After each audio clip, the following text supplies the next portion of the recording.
And then they told my parents about the even harder to explain whistling that happened every morning at 3:03 and ended at the tick of 3:05. The group, our new neighbors, warned my parents that the whistling was quiet, would never harm or hurt us, as long as we didn't look for what was making the sound. This part they stressed, and I pushed my ear into the door, straining to hear them. People who went looking for the whistler had their luck change, sometimes tragically. A black cloud would hang over anyone that looked. Anything that could go wrong would.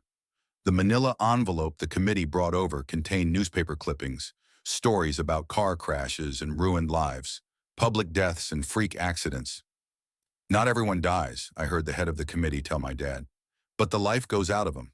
Even if they live, there's no light in them ever again, no presence. My mom. I could tell she wasn't taking it seriously. She kept asking if this was some prank they play on new neighbors. At one point, my mom got angry, accused the committee of trying to scare us out of our new home, asked them if they were racist on account of my dad being from the islands. My dad calmed her down, told her he could tell our new neighbors were sincere and they were just trying to help us. He explained that he grew up hearing these kinds of stories from his mom and that he knew there were strange things that walked among us. Some of those strange things were good and some were bad, but most were just different. After the committee left, Dad went out to the hardware store, bought the canvas blinds, the latches, and the locks, and installed them on every window in the house after dinner. That first night in our new house, I crept out of my room at 3 a.m., only to find my dad awake sitting on the living room couch holding my baby sister. My dad held up his finger in a shh motion but patted the couch next to him. I sat and we waited. At exactly 3:03, we heard the whistling. Da, da, da, da, da, dum. Da, da, da, da, da, dum. It came and it went, just like our neighbors said. The whistling returns each night, and we never look, and we enjoy our million little blessings every day.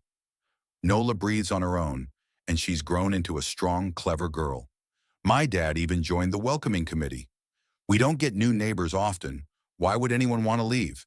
But when a new family moves in, my dad and the committee bring the macaroni casserole, a gift basket, and the manila folder. I can always tell by the look on my dad's face when he comes back if the family took the committee seriously, or if we'd be getting new neighbors again very soon. Not long ago, a family moved in directly next to us. The previous owner, Ms. Maddie, passed away at age 105. She'd lived a good, long life.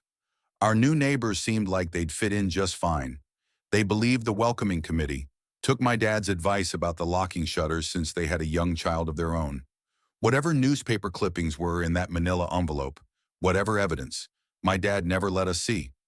But I imagine it must have been awfully convincing since our neighbors got along with no issues for the first month. One night, when our new neighbors had to leave town, they sent their son Holden to stay with us.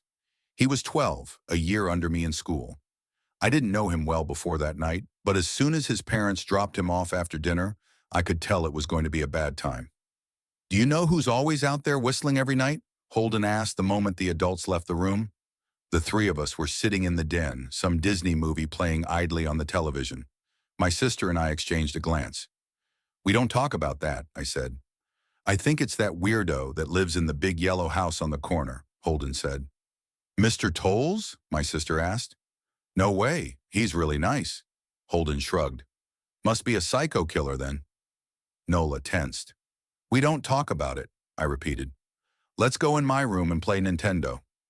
We spent the next few hours playing games, eating popcorn, and then watching movies. A typical sleepover, but I could see Holden was getting antsy.